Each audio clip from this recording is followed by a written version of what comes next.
Aplauso.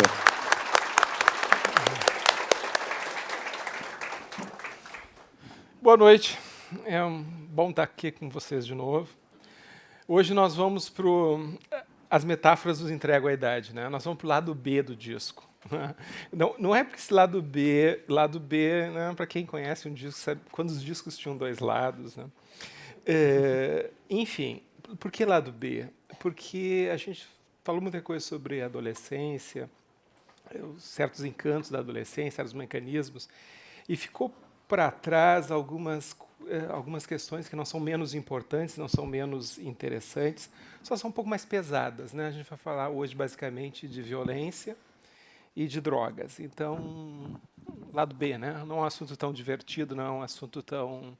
Embora seja talvez mais importante do ponto de vista de que a gente tem a necessidade de esclarecer, porque a gente tem que prevenir isso, né? Bom, para começar, como vocês sabem, a gente organizou o nosso livro para falar sobre adolescência em torno de filmes, né?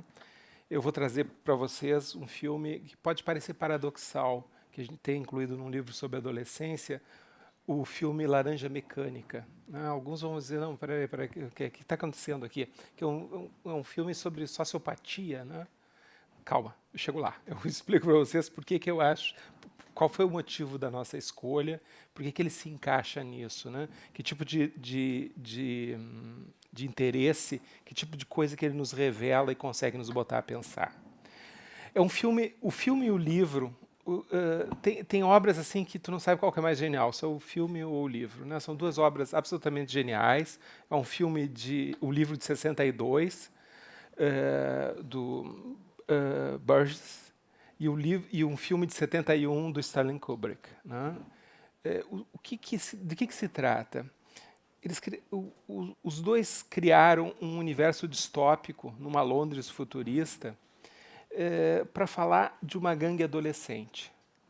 Não, mas ele é tão bem feito, tão bem tramado, né, que se tornou um filme que agradou várias gerações. Assim. Ele segue na memória, segue fazendo sucesso, segue dando debate, e foi um filme que botou muita gente a pensar. Por uma questão, ele iniciou na polêmica o tempo inteiro, ele foi proibido no Brasil, era na época da ditadura aqui, porque havia uma discussão sobre se ele não incitaria, ao invés de denunciar a violência, ele não ensinaria e incitaria a violência. Essa é uma discussão que perpassa muitas coisas, vamos ser retomado hoje em dia os games, né, boa parte dos games são muito violentos e tem aquela discussão, eles ensinam a violência, eles esvaziam a violência. Qual é a relação com isso, né? Eles elaboram a violência.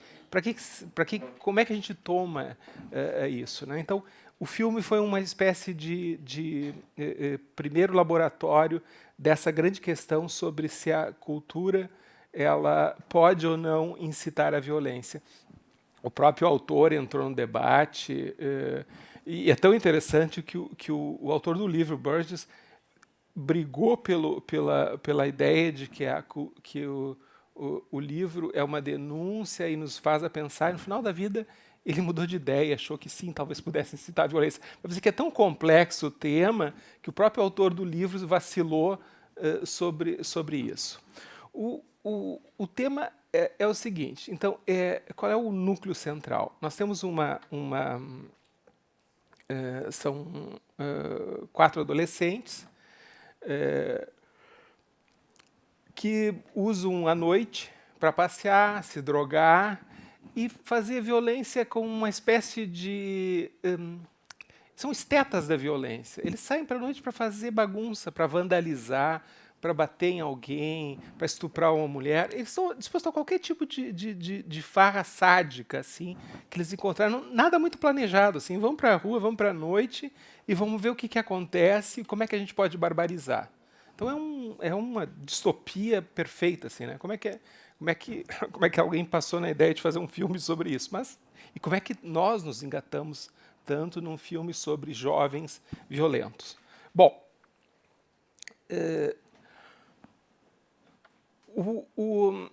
o filme, para quem viu, ele termina o que eu quero dizer, por que a gente escolheu isso? Porque o livro ele tem uma parte que ele é muito mais genial do que o filme. O filme termina numa apoteose da violência. Assim. Ele realmente, embora o Stanley Kubrick seja o meu diretor favorito, eu não creio que ele tenha sido muito feliz em não colocar no final o final do livro. O livro é diferente do filme, porque o filme não inclui o último capítulo. O último capítulo é onde o herói que protagoniza a série, o Alex, né, que barbarizou durante todo o tempo, ele faz uma reflexão filosófica. Ele encontra depois ele foi alvo de uma, né, ele foi alvo de uma experiência. Ele foi entre as desventuras dele, ele foi preso.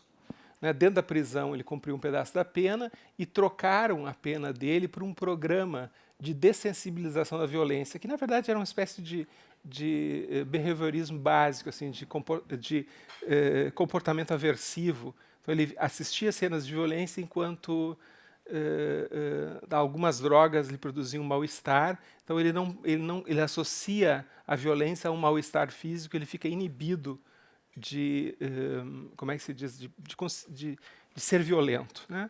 Ele é devolvido à vida normal, evidentemente, como ele está completamente indefeso, as antigas vítimas se usam dele para... Né? Agora, ele recebe toda a violência que ele antes fazia, ele sofre a violência que antes ele fez. Bom, no final do filme, ele... digamos assim, ele quase morre, e essa experiência de quase morte reseta o tratamento que ele teve e ele volta ao normal, a uma psicopatia normal. No livro é mais interessante porque não. Ele reseta de alguma forma, mas ele tem um capítulo final onde ele encontra um dos ex-colegas dele, né, que ele ficou, evidentemente, pela prisão, ele ficou longe, e ele faz ele se encontra, o amigo dele está casado, conta a vida dele, que é uma vida bem normal, assim, sabe aqueles casamentos jovens, cheios de problemas, mas que um vínculo amoroso, né? E ele se dá conta que talvez seja aquilo que falte para ele, e ele faz uma reflexão sobre o que ele passou. Eles têm um filho, isso eu não lembro. O fato é que ele faz uma reflexão sobre o que ele passou, se dá conta das burrices que ele fez, e aí o mais interessante para mim parece é o eixo o eixo filosófico do livro, que é a incapacidade da transmissão da experiência, que é uma coisa que qualquer pai de adolescente já viveu, que é o seguinte, né? O Alex, o personagem, diz o seguinte: daqui a pouco eu vou ter um filho, e ele vai fazer todas as burradas que eu fiz, e tudo que eu tentar dizer para ele para não fazer, ele não vai aceitar. Né? Ou seja, ele, de uma maneira grosseira, exagerada, ele fala isso que a gente vive. Ou seja, parece que as pessoas só aprendem com a experiência, né? Que não, são incapazes de aprender com a experiência alheia, com a experiência dos pais. Os pais vão à loucura de não conseguir passar a experiência que eles tiveram para os filhos. Né? Isso é um drama da humanidade, não é desse filme, não é desse livro. É muito difícil. Né? Em psicologia, a gente brinca com uma coisa que é uma brincadeira e não é uma brincadeira, é uma coisa séria. A gente define assim: a inteligência é a capacidade de aprender com a experiência. Aprendeu é inteligente, não aprendeu não é inteligente. E o que é o sábio? Aquele que aprende com a inteligência, com a experiência alheia. Né? Aquele cara que não precisa dar com a cara na parede. Ele viu alguém dar com a cara na parede e aprende. Ops, por lá não vai. Né? Então, isso é uma genialidade de tu aprender isso.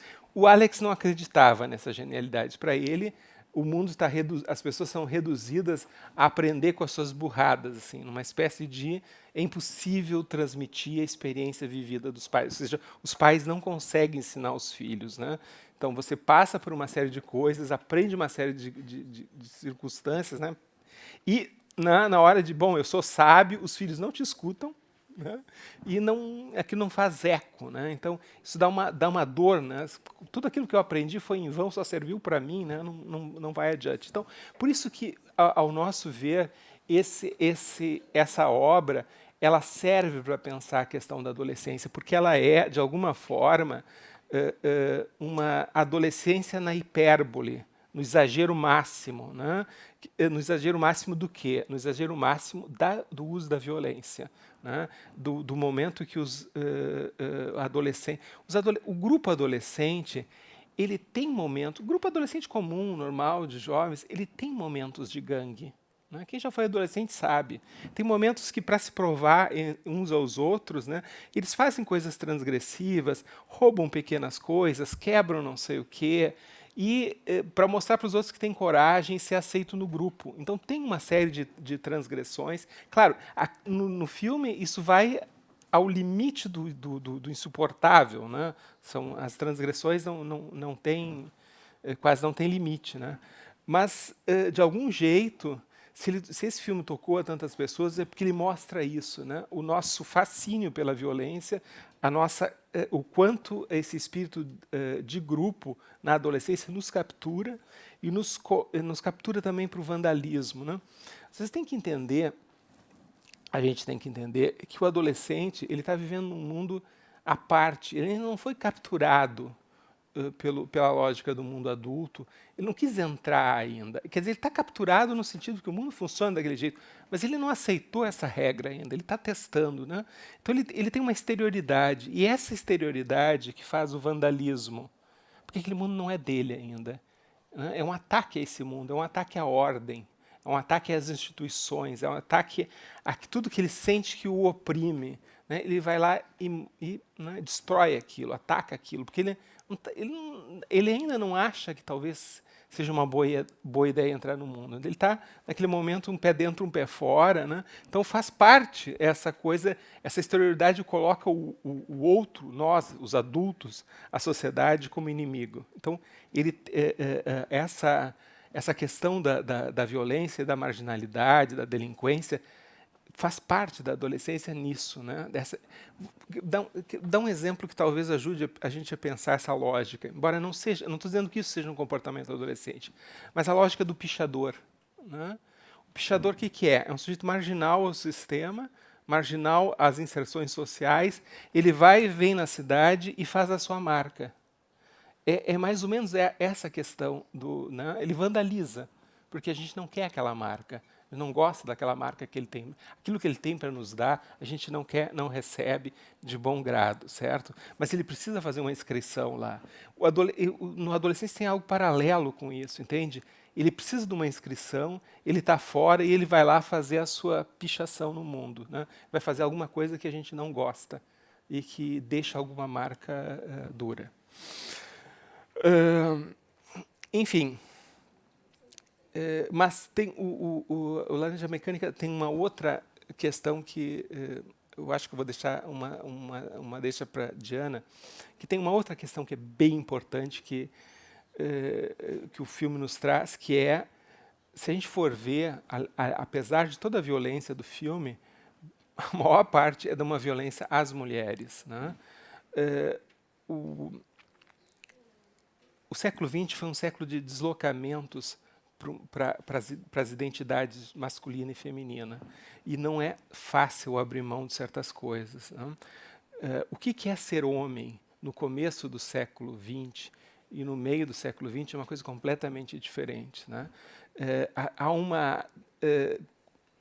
Era muito fácil ser homem antes. Lá no comecinho, século XIX, XVIII, o homem por si só ele já era mais valorizado que as mulheres. As mulheres eram menos, não precisa nem discutir a questão, entendeu? Não precisa de argumentos. Os homens eram melhores, eram maiores, eram os que se mandavam no mundo, eles que tinham a vida pública, e era assim que funcionava. Né? As mulheres que seguissem atrás e que dentro de casa, o mundo de casa era o mundo delas, lá elas podiam mandar um pouquinho, mas nem tanto, né? E o homem era respeitadíssimo dentro de casa. O que acontece durante o século XX? Isso desmorona, graças a Deus. Né? Mas as mulheres começam a se empoderar e os homens começa a haver um equilíbrio de poder. Né? E esse equilíbrio de poder não é uma coisa muito fácil. Os homens são muito ressentidos ainda dessa perda de lugar. Né? E eu acho que está refletido nesse filme essa busca de uma masculinidade operada através da violência. Ou seja, Porque uma das questões que são, digamos assim, um dos eixos que sempre foi, digamos assim, pegar algo milenar, assim, algo que atravessa todas as gerações, o que identifica um homem? A essência do homem é o guerreiro. Né? E, apesar do século XX ter desconstruído isso, como teve muitas guerras, teve a Primeira Guerra Mundial, a Segunda Guerra Mundial, as guerras anticoloniais, o homem ainda, a questão de ser né, de ir para a guerra, de ser um soldado, lhe devolvia um pouco desse prestígio perdido na sociedade, dentro de casa. Ele ainda recuperava isso. E quando acaba a guerra, quando não tem mais contra quem brigar, aí você perde duplamente o sentido. Né? Então, esse homem resolve criar, às vezes, eu acho que é o caso dessa gangue adolescente, ele vai inventar uma nova guerra, dessa vez contra as mulheres. Mas é disso que eu vou deixar a Diana, as mulheres falar, falar em nome das mulheres sobre. Chega de mansplaining. Então, estou brincando. Sobre o que o Mar estava falando, eu acho interessante a gente entender que esses jovens, essa gangue do Alex e seus drugues, que é assim que ele chamava seus seguidores, o interessante é que Laranja Mecânica tem um vocabulário. Se vocês vão pegar o livro na saída, no final da saída, no final do livro tem um vocabulário, porque é próprio das gangues adolescentes. E é próprio da adolescência a gente constitui um vocabulário próprio. Se quer saber a idade de alguém, é só pegar o corte geracional das gírias que a pessoa usa. A gente vai usar as gírias da nossa adolescência. Essa acaba sendo a nossa língua-mãe do sujeito que nós vamos ser publicamente, não é a linguagem caseira, não é o nome da sopa ou a palavra do aconchego, é a nossa linguagem pública. Ela vai beber digamos, na língua-mãe do nosso grupo adolescente. Então, o jeito da gente se expressar vai ser para sempre, mesmo que a gente tente disfarçar, a linguagem do nosso corte geracional, a gíria da nossa época.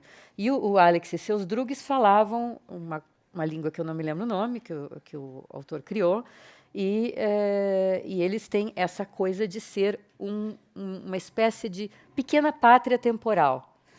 O interessante é que os grandes, além das mulheres, que agora eu já vou falar um pouquinho mais, a quem os drugues, enfim, esse grupo combatia eram os velhos, ou seja, a sabedoria do mundo, né, aquela que o Mário contava que não é possível de ser absorvida, os intelectuais, né, que é, digamos, a sabedoria constituída, o conhecimento, e as mulheres.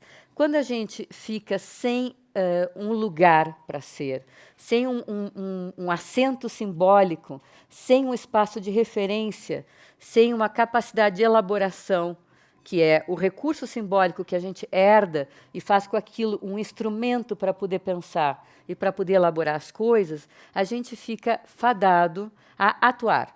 Né? Fica fadado a fazer atos que tentem nos fazer parecer vivos, que tentem nos fazer parecer valiosos, que tentem nos fazer parecer fundadores de alguma coisa que nunca existiu. Né? A gente precisa inventar a roda a cada geração.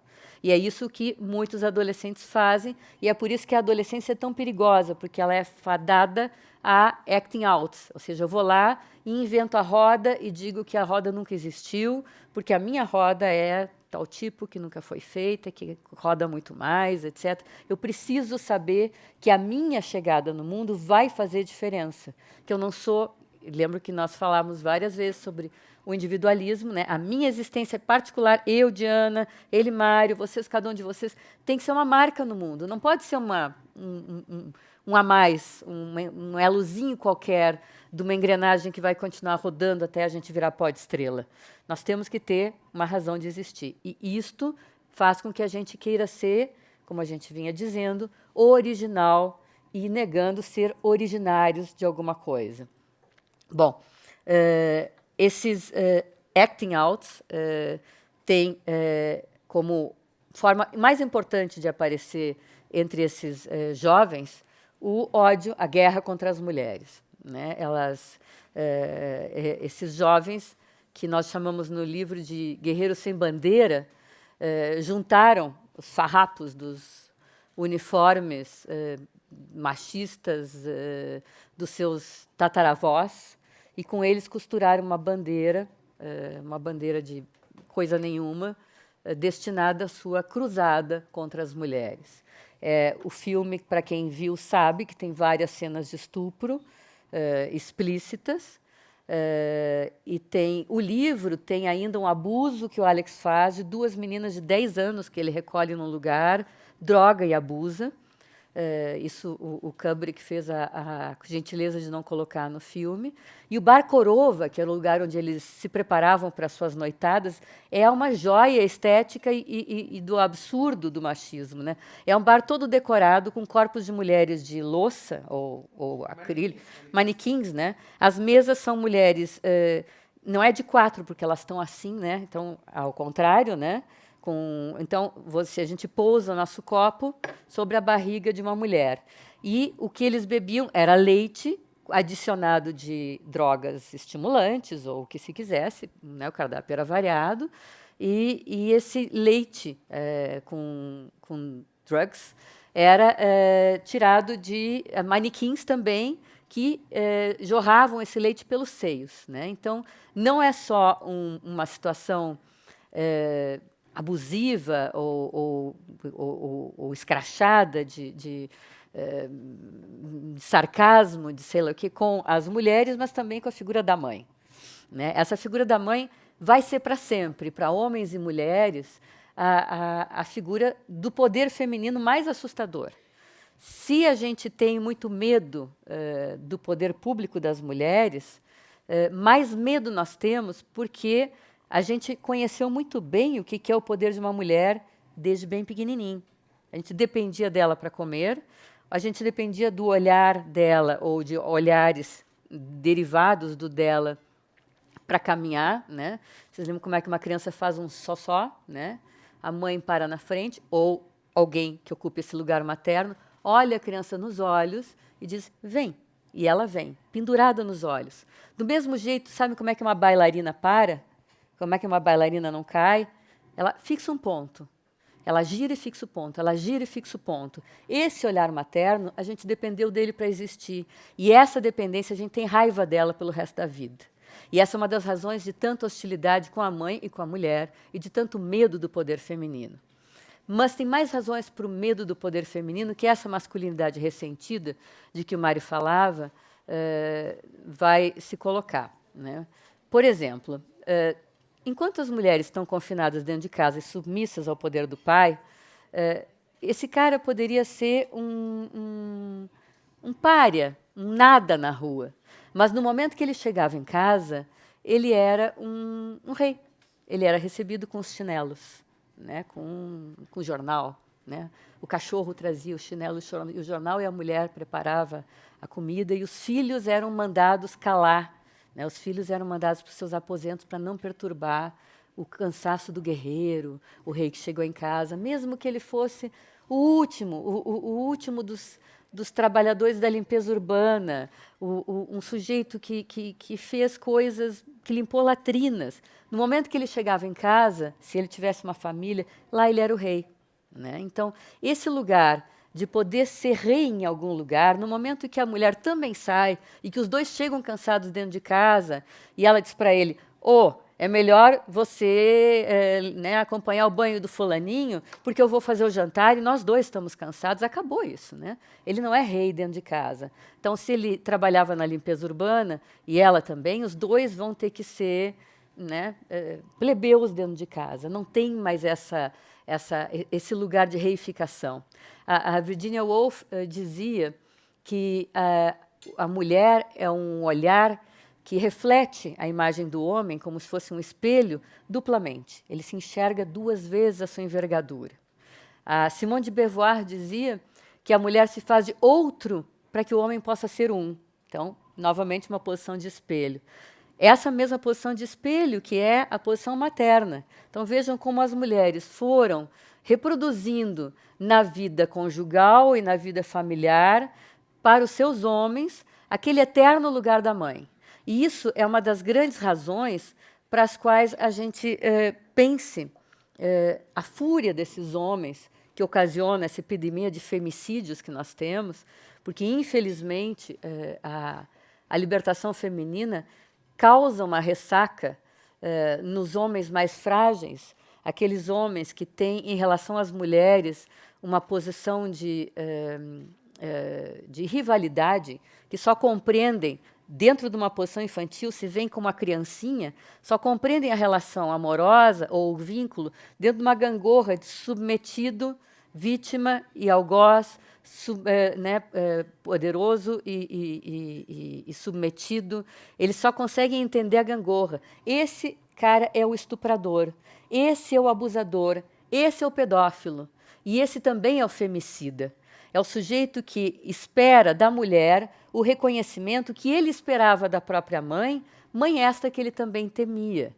A única coisa que mantinha ele, de alguma forma, protegido em relação a essa mãe, para que ele não assassinasse a sua mãe por medo de ser engolido por ela, é essa ideia viril de que ele era a última bolachinha do pacote. Todos os homens nascem achando que são a última bolachinha do pacote, ou pelo menos nasciam. Só que isso contrarrestava, né, para ser a última bolachinha do pacote, eu tenho que imaginar que tem alguém muito interessado nessa bolachinha, que é a minha mãe. Né? E todas as mulheres do mundo têm que se comportar como esta mãe.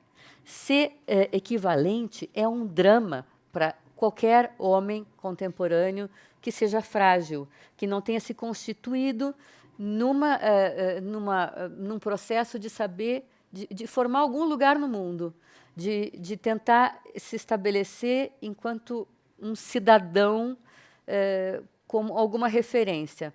A Hannah Arendt dizia que quanto mais ilegítimo um grupo não se reconhece, quanto menos tem um lugar no mundo, mais tendência à violência ele vai ter. Isso serve para os homens também. Quanto mais ilegítimos eles se reconhecerem, quanto mais eles não se reconhecerem, quanto mais eles precisarem de um olhar materno embevecido para ser alguém, mais eles tenderão à violência quando eles sentirem qualquer vacilo nesse olhar que lhes tira o lugar. Então, como ela se atreve a deixar de me amar?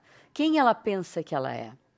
Né? Então, essa é uma das razões dessa posição masculina, de abuso, de femicídio, de considerar, por exemplo, que se uma mulher está na rua, é o que a gente chamou de lógica da burca, né? Se uma mulher está na rua e aparecer qualquer coisa, eu tenho direito, numa espécie de priaprismo emocional ou priaprismo de pensamento, eu tenho o direito de me sentir excitado a qualquer pedacinho da mulher que aparecer. Né? Eu tenho esse direito porque eu preciso provar minha virilidade, né, com a rigidez do meu pênis, né, literalmente. Uma rigidez é um ato que prova uma virilidade frágil e ressentida. Essa virilidade está destinada à morte, ela não vai mais existir. Então, quando eu vejo uma mulher, eu tenho esse priaprismo emocional de que eu tenho que me sentir excitado. Eu tenho que supor que, se eu me sinto excitado, ela vai achar que é ótimo que eu possua ela, pois, afinal, eu sou a coisa mais maravilhosa. Qualquer mulher há de me querer, como eu supunha que a minha mãe me quereria. E se ela me deixou ver alguma coisa, que é aquela coisa de culpabilização da vítima, se ela me deixou ver alguma coisa, é porque ela quer que eu a deseje. Portanto, ela tem culpa de que eu esteja desejando ela, e ela precisa me oferecer aquilo que eu preciso, que é a confirmação da minha virilidade, que é oferecer o seu corpo, porque, afinal, é isso que ela quer. Né? Então, essa é a lógica da burca, essa é a lógica do abusador, e tem uma outra coisa muito problemática na virilidade ressentida. Antigamente, bastava o sujeito se sentir excitado, ficar com seu pênis ereto, ejacular, ele já era homem. Alguém ouviu falar da mulher nessa história? Que mulher? Não, né? Só que agora tem uma questão. Espera-se que um casal sinta prazer. Espera-se que um homem conheça o corpo de uma mulher, assim como ela conhece o corpo dele, e ele passa a ter um corpo inteiro e não só um pênis, e ela passa a ser um corpo com o qual eles se relacionam e não só um buraco, para que haja uma relação de prazer mútuo. Esse é um grau de entrega muito assustador para um homem que teme ser engolido pelo fantasma da sua mãe, e, ao mesmo tempo, ele precisa ter uma virilidade sustentada, né? Não basta, né? A ejaculação precoce é um problema a partir do momento em que o prazer da mulher passa a ser uma questão. Isso é muito irritante para esses homens frágeis, né, dependentes de uma mãe voraz, né, que eles imaginam que é voraz, mas que não os come, porque eles são maravilhosos, né? Então, acho que seguimos por aí, né? Vocês estão pensando, o que a gente está falando? Vocês vieram aqui falar sobre adolescência, estão falando sobre sexo em geral. Não, Ah, mas falar sobre sexo é bom. não é bom, mas é assim, ó, tem algumas coisas que a gente não faz progresso, né? E essa é uma questão quente para essas novas gerações. A gente tem uma vanguarda adolescente que absorveu isso, mas a grande massa não absorveu, e a gente vive inúmeros problemas com adolescentes que repetem essa questão, que agride mulher. Bom, isso é as manchetes de jornais todos os dias, né? Ok, mas vamos para mais um capítulo lado B, seguindo-nos no lado B nos problemas. Isso a gente vai falar agora de uma questão que é central e que até no primeiro dia que a gente teve aqui uma pergunta do público nos colocou. A questão econômica envolvida em relação à adolescência, né? A adolescência é um luxo. Por quê? Se você tem um adolescente, alguém está sustentando. Evidentemente, não tem um adolescente sozinho. Hoje estava brincando com a Diana, a gente estava lembrando de uma provocação do Winnicott. Winnicott dizia que os bebês não existem. A gente, como assim os bebês não existem? Não, é uma brincadeira, que é um paradoxo, que ele dizia o seguinte: não existe o bebê, existe o bebê com a mãe, sempre. Você já viram um bebê sozinho? Eu deixei o bebê em casa, a gente foi passear. Não, não existe. O bebê está colado num corpo materno, está colado em um cuidador. Né? Ele precisa, é uma díade, a nossa insuficiência neonatal é incontornável. Né? Então você precisa de alguém que te cuide. Então não existe o bebê sozinho. O adolescente, a gente brincava, pode ser a mesma coisa. Se vocês têm um adolescente, existem uns pais, e esses pais é que o bancam. Né? O que a gente falava sobre a adolescência? A adolescência é um prolongamento, né, é um momento que você ainda não é adulto, você já deixou de ser criança, é um intermédio, e que tu está ali fazendo uma experiência antes de entrar no mundo. Ok, tá bem, você não está produzindo, não tá, tá só... Quem banca? Né? Ou seja, alguém tem que pagar por isso. A adolescência é, em essência, um luxo. A gente colocou um capítulo no livro, exatamente, na verdade 2, mas eu acho que ele é mais claro, é mais transparente, que é para falar dessa questão, quando a adolescência não existe. Né? Porque a adolescência... É impossível prescindir da infância. Não é possível você pular a infância. Uma condição infantil é uma condição infantil. Você precisa ser... Alguém tem que cuidar de ti. Desculpem. Vou para beber. Alguém tem que cuidar de ti e precisa de... Né? Enfim. A adolescência não.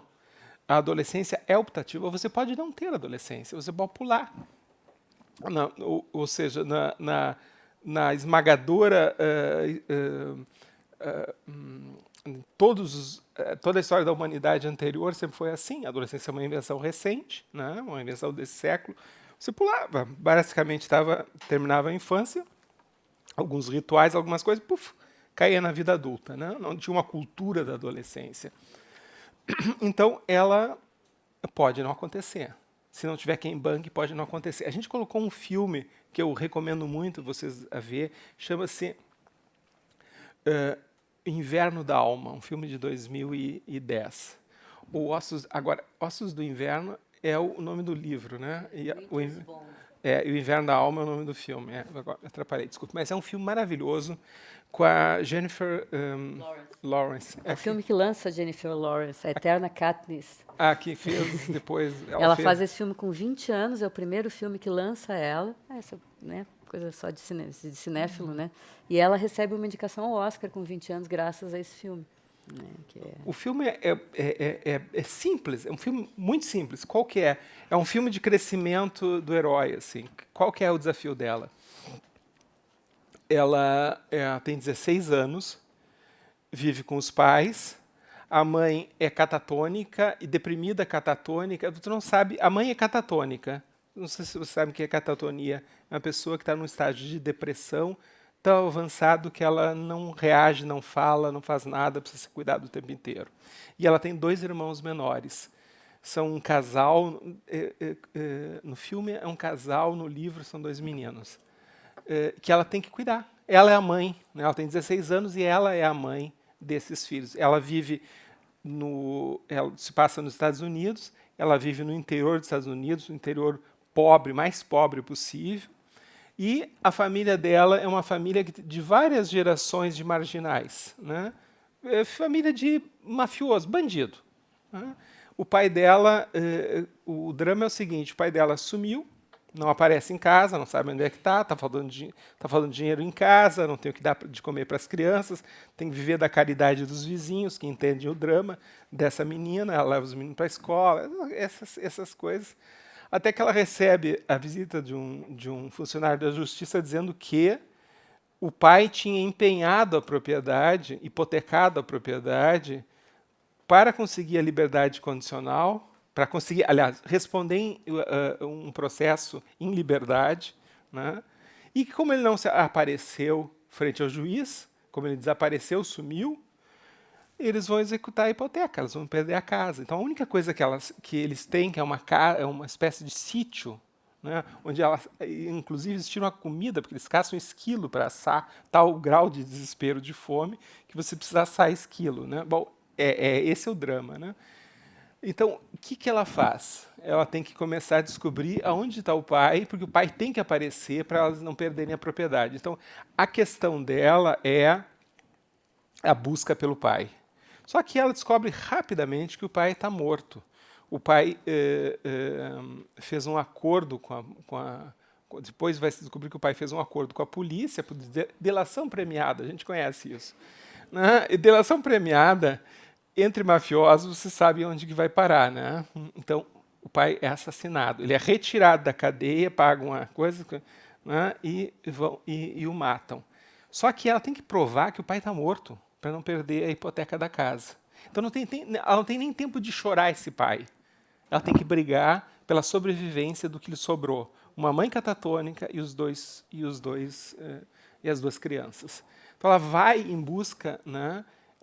Uma menina que vai em busca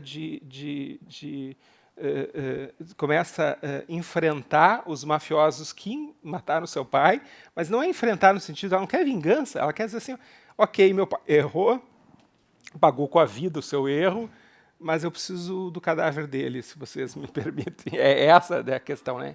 Em busca de um pai para enterrar, né? Para mostrar para a justiça. Então, é uma história pesadíssima, né? De como que ela vai, briga, apanha.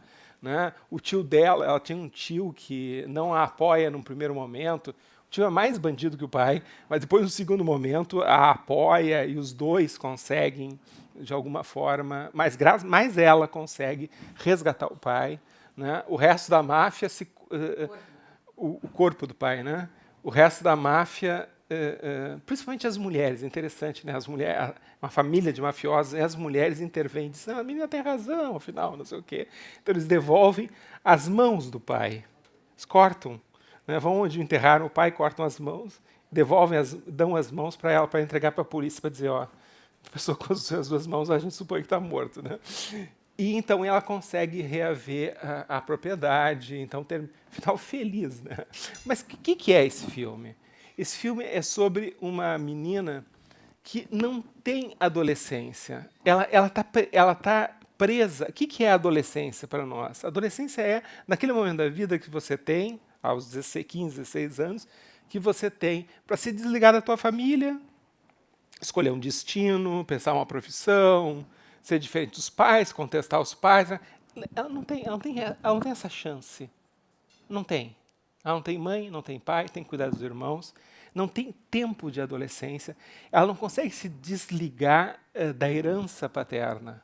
Herança no sentido da trajetória da família. Ela vem de uma família de marginais e aquela marginalidade está entranhada nela que ela não tem como escapar disso, ela não tem escolha.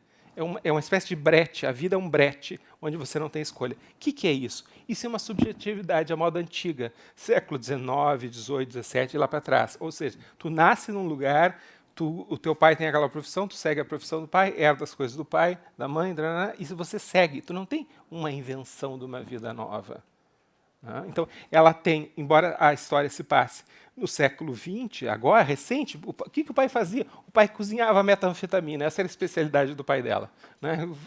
Era um traficante e produtor de metanfetamina. Então, o que isso nos coloca? Você pode não ter adolescência. Se não tem pais que te banquem, a adolescência não existe. Você fica preso à vida, à rudeza do destino que te foi dado e tu não sonha com mais nada. Ela não conseguia ir para a escola. O sonho dela era para o exército. Ela conseguiria bem ir no exército. Esse era o sonho, antes do pai morrer. Porque no exército ela tinha a chance de sair daquilo.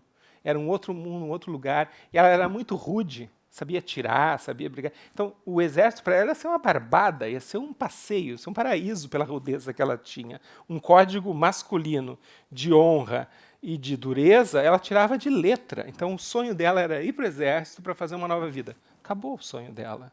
Né? Não tinha como ir para o exército, porque ela tem que cuidar dos irmãos, que a mãe está fora desse mundo. Então, é só para dizer, a gente colocou como uma espécie de contra-exemplo no livro, assim. Às vezes a adolescência não acontece. E aí vocês vão perguntar, e faz falta? Depende. A gente encontra, digo assim como profissional, a gente encontra pessoas que não tiveram adolescência. Eu tenho pacientes que nunca tiveram adolescência. Porque por trajetórias parecidas com a Ree, que é o nome dessa personagem, às vezes por pobreza, por doença, falência familiar, quebras do destino, mudanças de país, alguma coisa assim, você não tem adolescência. A coisa ficou de tal maneira que não tem jeito. Você começa a trabalhar cedo e a coisa vai e tchau. Né? Não tem essa questão. E não são necessariamente pessoas que... os casos que eu tenho são pessoas muito bem resolvidas, muito sábias e que, como é que se diz assim, que deram super certo na vida, assim. Então, a adolescência ela não é necessária do ponto de vista assim, um momento de construção pessoal, que você é uma aprendizagem, blá blá blá. Não necessariamente funciona assim. Mas como tu está tomado num mundo que vive a adolescência, uma idealização da adolescência, o que acontece é que essas pessoas na meia-idade, elas sentem que a vida lhes deve algo, porque elas não tiveram adolescência. Então é uma espécie de dívida posterior, assim, numa espécie de todo mundo teve e eu não tive. Sabe, essas férias, né? Todo mundo fez essas férias da adolescência, esse momento de festas, de gozo, de encontrar coisas novas, de viver coisas extraordinárias, eu não tive. Então tem um certo ressentimento, mas não todos. Tem uns que são sábios o suficiente para saber que aquilo é uma furada. Então, a adolescência pode ou não pode fazer falta, entende? Depende de como ela é tomada no discurso e como é que o sujeito se vira com isso. Então, não é necessário que alguém, para ser um adulto realizado, tranquilo, sábio, não é necessário uma boa adolescência. Ela pode não acontecer. É melhor que aconteça, mas, enfim, porque nós vivemos nosso tempo, é bom que as pessoas vivam o seu tempo, né? Não sejam figuras anacrônicas. Né? A história que eu contei é uma história anacrônica, uma história ímpar, uma história de alguém que está alijado do que o século tem para lhe oferecer. Né? Então é triste por isso, mas, enfim, talvez a adolescência não faça falta.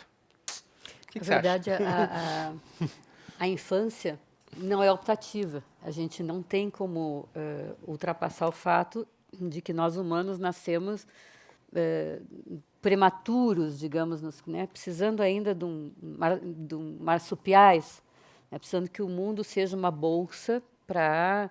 A gente não segura a cabeça, a nossa fontanela não fechou, nós somos realmente... A gente nasce uns fetinhos.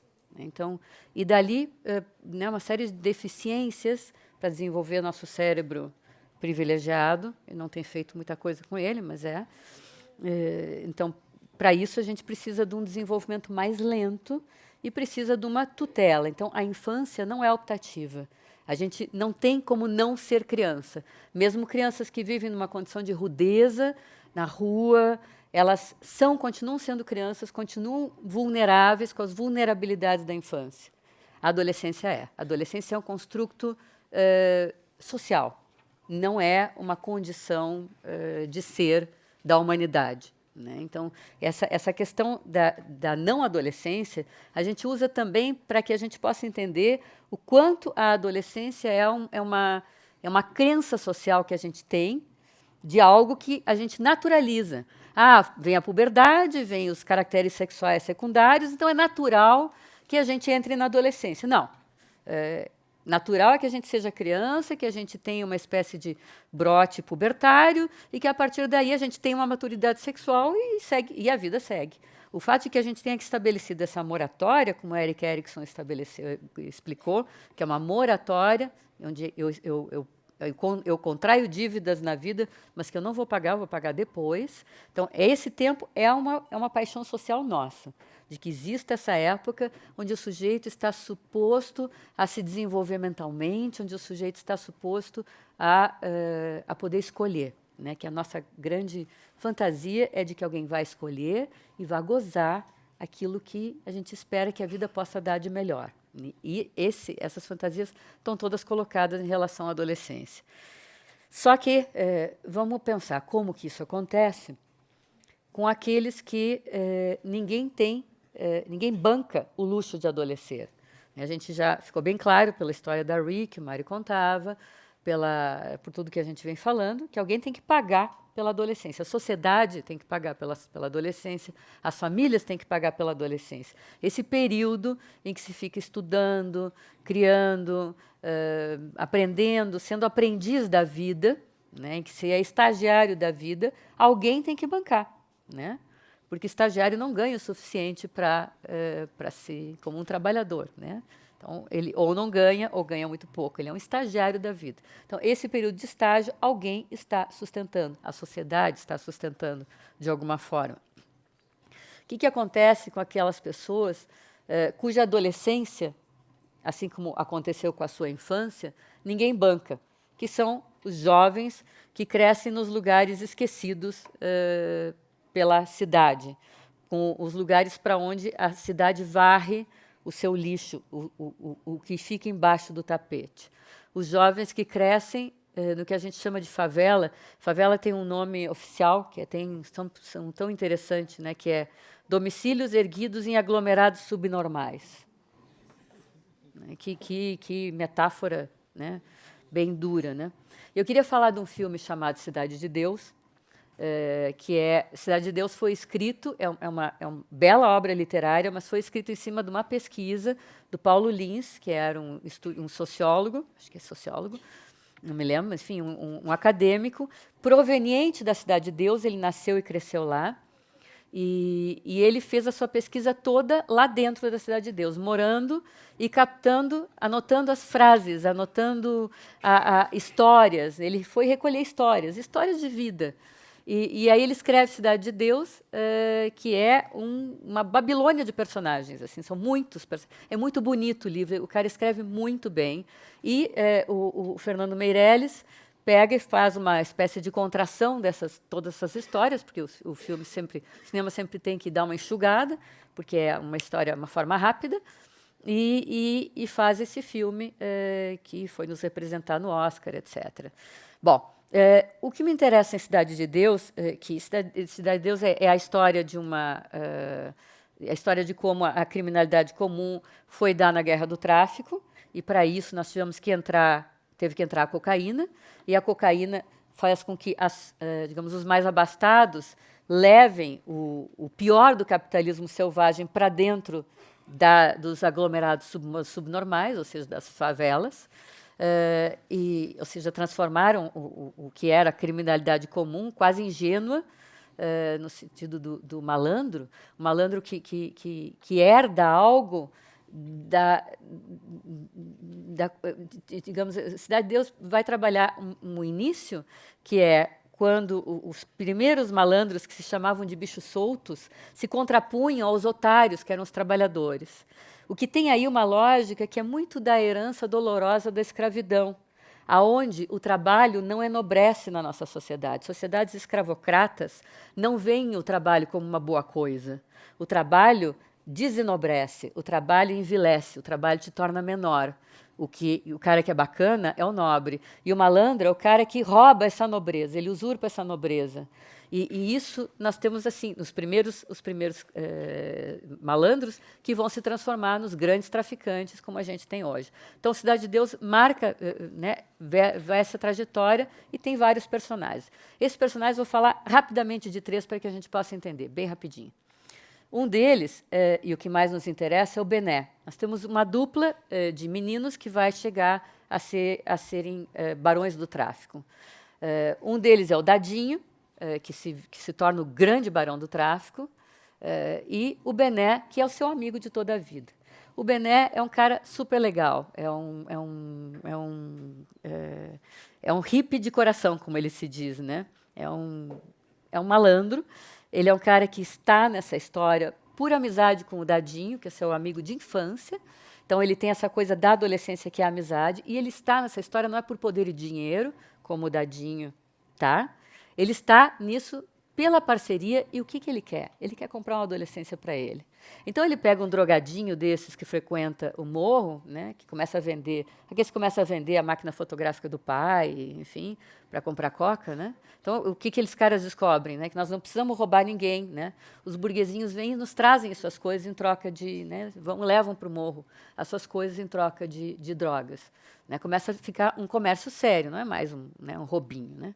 Então, ele usa esse jovem, que é um playboy, como eles chamavam na época, para lhe trazer roupa de marca, camiseta hang loose, que era uma coisa da época. Ele parafina os cabelos, ele faz uma tatuagem, ele vira playboy, ele vira um adolescente. O sonho dele é comprar uma adolescência para ele. Como é que esses jovens compram uma adolescência para eles? Com objetos que simbolizem o ócio, que simbolizem o prazer de viver, a marginalidade, no sentido de eu não funciono conforme suas regras, eu estou aqui para me divertir. Objetos que simbolizem a adolescência eterna. Esses são, digamos, as insígnias que os jovens desprovidos de qualquer reconhecimento social vão buscar. Então, nós temos a busca desse reconhecimento dos desvalidos pela via da violência, como eu vinha falando há pouco, da violência principalmente contra as mulheres, mas da violência como um todo. Tem tem uma coisa muito importante que aparece em Cidade de Deus, que é o poder da arma. A arma nivela as hierarquias. Se eu tenho uma arma, eu sou alguém, e se eu mato, eu passo a ser como dizia um menino, tem uma passagem do filme muito dolorosa, está lá uma criança, que é o filé com fritas, ele está subindo na hierarquia do tráfico, e o traficante mor, que é o Dadinho, testa ele, diz, vamos ver se tu é aí, se tu é um cara, né, de fé. Barão. Um barão, né, enfim, um cara importante, vamos ver se tu é um cara de fé. Pede que ele mate uma criança que eles estavam ali. Eram umas criancinhas que estavam aprontando e estavam bagunçando a jurisdição dele. E ele pede que ele mate outra criança como ele. E ele mata. Né? É como se ele desse um tiro no espelho da sua própria infância. E, a partir daí, ele diz, agora eu sou um sujeito homem. Então, nós temos a arma e esse espécie de evento de passagem. Vejam bem que não é um rito de passagem, é um evento de passagem, que é um jeito de comprar a condição adulta à vista. Lembram que a gente dizia sobre comprar a prazo e comprar à vista? Comprar a prazo é o que a gente faz na adolescência, vai comprando aos pouquinhos. Com esse evento de passagem, que é matar uma criança como ele se torna um sujeito homem. Então, nós temos a arma que nivela hierarquias e que dá esse passaporte para, através da produção de uma morte, eu poder me tornar um sujeito homem. Então, nós temos o Bené, nós temos o filé com fritas, que é esse sujeito que faz essa passagem, esse que é uma criança, E nós temos o dadinho, né, que é um sujeito que faz isso também como filé com fritas. Ele se torna muito poderoso, ele faz uma espécie de rito de candomblé, onde ele muda de nome, ele passa a se chamar de Zé Pequeno. Então, também compra à vista e com muitas mortes a sua condição adulta. Então, nós temos eventos de passagem, aonde a violência, aonde a marca do que seria o homem guerreiro, a compra da virilidade, da identidade tradicional masculina, é feita de uma forma crua, de uma forma de uma grande passagem ao ato, e é uma forma que a gente joga essas criaturas que não têm outra possibilidade de constituir um lugar social. É importante dizer assim, por que a gente enxerga, porque uma das grandes brigas do pessoal da Cidade de Deus foi que eles passaram a sofrer muita discriminação depois desse filme.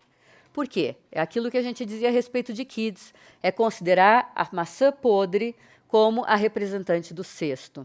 Por que a gente acha que todo mundo numa favela é marginal, quando, na verdade, o grosso das pessoas da favela são trabalhadores guerreiros que estão ali em trabalhos, enfim, informais, sofrendo horrores e indo ali todo dia trabalhar. Porque, de alguma forma, a gente espera que esses jovens realizem uma fantasia que a gente tem. Quando a gente é criança, ou lá nos nossos sonhos, quando alguém nos incomoda, o que a gente pensa? Tomara que morra. Não pensa? Né? Por que não tropeça e bate a cabeça e desaparece? Né? Então, a gente pensa essas coisas, e os nossos sonhos sonham essas coisas. Isso as crianças dizem, ou pensam mais explicitamente. Os adultos sonham e se admitem também fazem. Então, a gente projeta sobre esses jovens que a gente considera que teriam razões para nos odiar, que teriam razões para se vingar, que teriam razões para querer conquistar algo, né, que nós hipoteticamente temos, os mais abastados. Então, a gente espera que eles realizem uma fantasia infantil nossa, que se vinguem, que consigam as coisas pela via da morte, pela via da submissão do outro, que não existe poder maior do que acabar com a vida de alguém. Então, essa fantasia projetada sobre aqueles que a gente imagina estar prejudicando com a nossa exploração é o que faz que a gente pense que todos os jovens negros, pobres, estejam querendo matar aqueles que estão numa posição mais abastada. É isso, por hora. Eu queria falar ainda das meninas, que é Sonhos Roubados, que é um outro filme maravilhoso, que é a história das meninas, crianças abusadas e depois prostituídas, mas não vai dar tempo, né? Então... É que os Sonhos Roubados... A gente está falando de atalhos, né? Se você tem uma condição que você não pode ter adolescência, você pode comprar ela. A maneira mais fácil dos meninos é se aderir ao tráfico. Você consegue um pouco de dinheiro para comprar uma adolescência. E as meninas fazem isso com a prostituição, que seriam Sonhos Roubados. Mas não dá para tudo, né? Então vamos falar de um seguindo na questão B, vou pegar um outro filme pesado para falar da questão das drogas. É um filme que acho que todo mundo já viu, Trainspotting. Acabou de sair o segundo, que não é tão genial quanto o primeiro, né? Eu acho um filme... o primeiro é muito interessante. É um filme... Por que ele é interessante? Porque ele recupera e ele tira... Porque a gente tem uma visão muito simplista da droga. A gente não consegue vencer a droga porque a gente não entende a complexidade do seu mecanismo. Ela é muito mais entranhada na nossa sociedade do que a gente imagina. Né? Entranhada, que eu quero dizer, não é só porque ela é ramificada e tem muita gente que usa.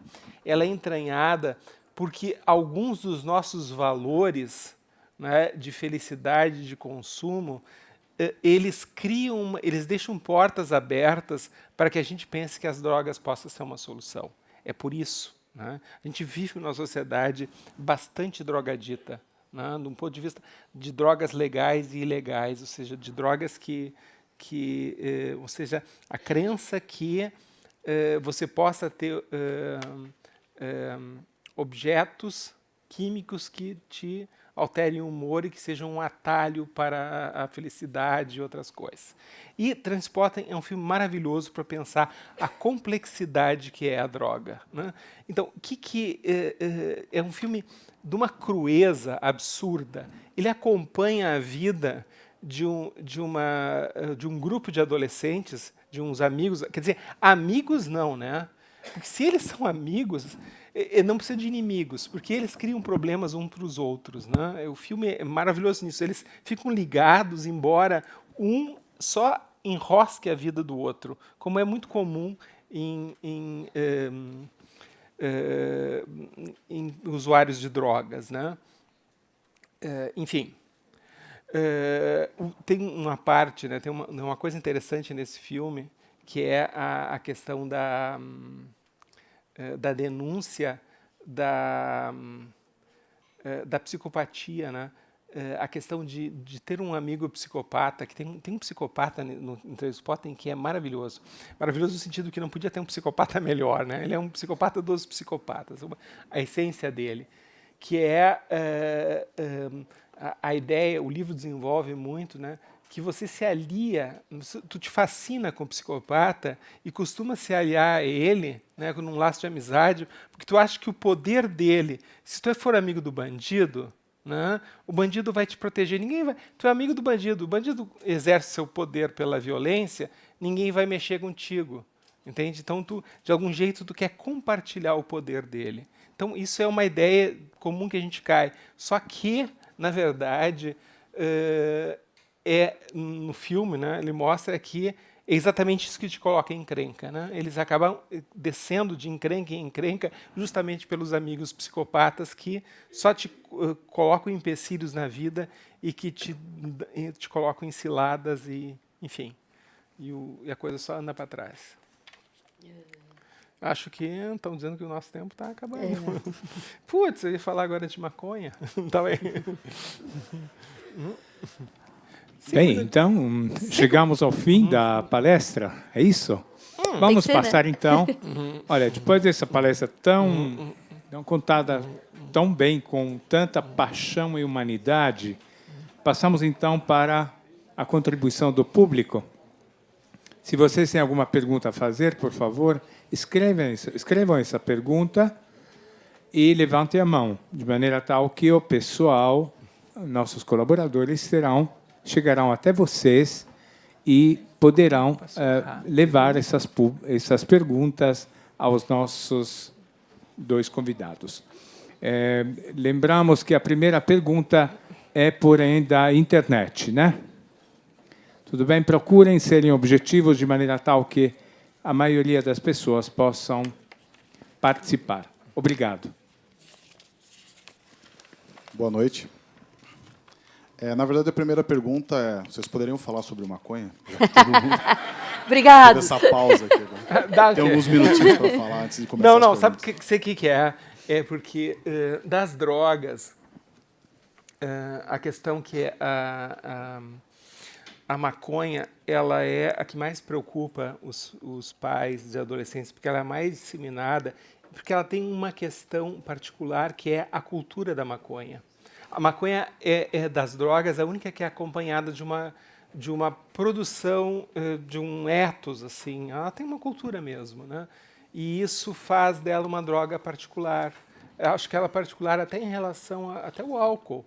Porque embora tu possa gostar de gente que se encontra para beber, né?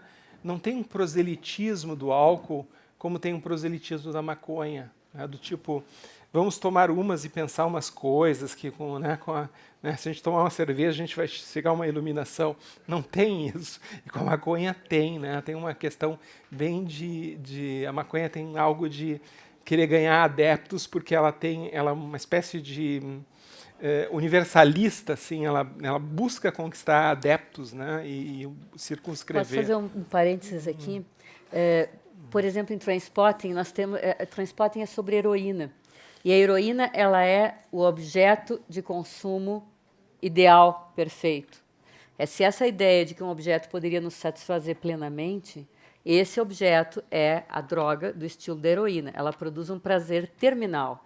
A gente quer a heroína e a gente, naquele momento, não quer mais nada. É um sujeito que se consome no prazer total, absoluto, de uma existência de um presente perfeito.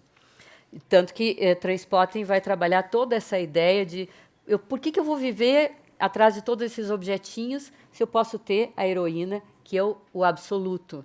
Vocês dizem que estão buscando a felicidade na vida? Eu já achei. Então, é uma coisa que é um ato de consumir a vida por alguma coisa que apaga o sujeito num prazer absoluto. Eu não preciso mais nada. Minha vida acabou, é só isso aqui.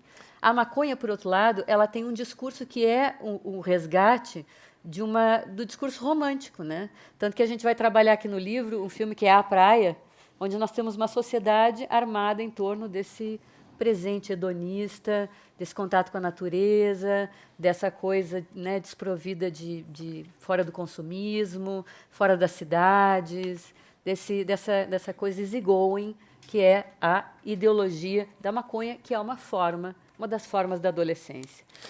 A maconha é uma droga, ela tem uma peculiaridade. Bom, a primeira questão que é preciso dizer é que as drogas, elas são as drogas ilícitas e as lícitas, elas não atuam no corpo de cada maneira. Vocês podem perguntar para qualquer psiquiatra que vai receitar uma medicação para vocês, ele vai testar. Ele vai fazer experiência com vocês, porque ele não sabe como o corpo funciona. Qual droga você reage de qual maneira. Maconha ele tem estudos, mas tem existem estudos, existem tendências, mas elas têm particularidades. A maconha é uma delas, né? Ela funciona, na maioria das vezes, como um ansiolítico poderoso e um leve, como é que eu vou dizer? Euforizante. Um leve alucinógeno. Euforizante não. É um alucinógeno leve, né, uma percepção, altera a percepção de maneira que tu não sabe se aquilo vem de dentro ou de fora de ti, e é um bom ansiolítico. Não para todos, tem gente que fica muito mal. A maconha, para algumas pessoas, desencadeia síndrome do pânico, ou que é um nome moderno para neurose, para crise de angústia, né, e desencadeia crises psicóticas também. Então, não é assim, né? Mas, para a maioria das pessoas, ela é um bom ansiolítico, ela corta a ansiedade, ela corta mesmo. Então, você... Né? Então, por que não cortar a ansiedade se a ansiedade é tão ruim? Não é verdade? Todo mundo vai perguntar, não, se cortou a ansiedade, tá bom, né? Então, a ansiedade é ruim. É e não é. Porque, assim, ó, o que nos faz nos mexer na vida é que tem uma parte da ansiedade que é uma ansiedade que te leva à ação. Nem toda ansiedade é ruim. Tem uma ansiedade que diz basta. Sabe quando tu diz basta, chega, vai, tu vai fazer alguma coisa, tu para com um comportamento teu, tu vai para ação, isso aí é provocado por uma ansiedade também, que tu quer romper com aquilo. Se tu corta a ansiedade neurótica que não produz nada, se tu toma um ansiolítico forte, tu corta todas as ansiedades, inclusive essa ansiedade benigna que te faz mudar.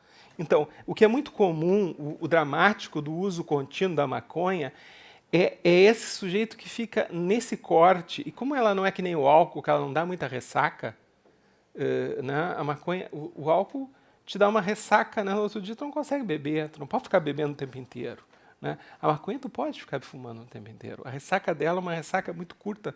Né? Então tu pode ficar sob o efeito de um ansiolítico por muito tempo. Isso te trava na vida, porque tu não resolve ela. Tu fica... Tá bem assim, por que eu vou... Não. Isso me incomoda, e fuma não incomoda mais. Entende? Então, o drama da maconha, ao meu ver, é a questão dela te prender, ela te cortar aquela atitude que faz com que você resolva certos problemas. Essa é uma das questões da maconha.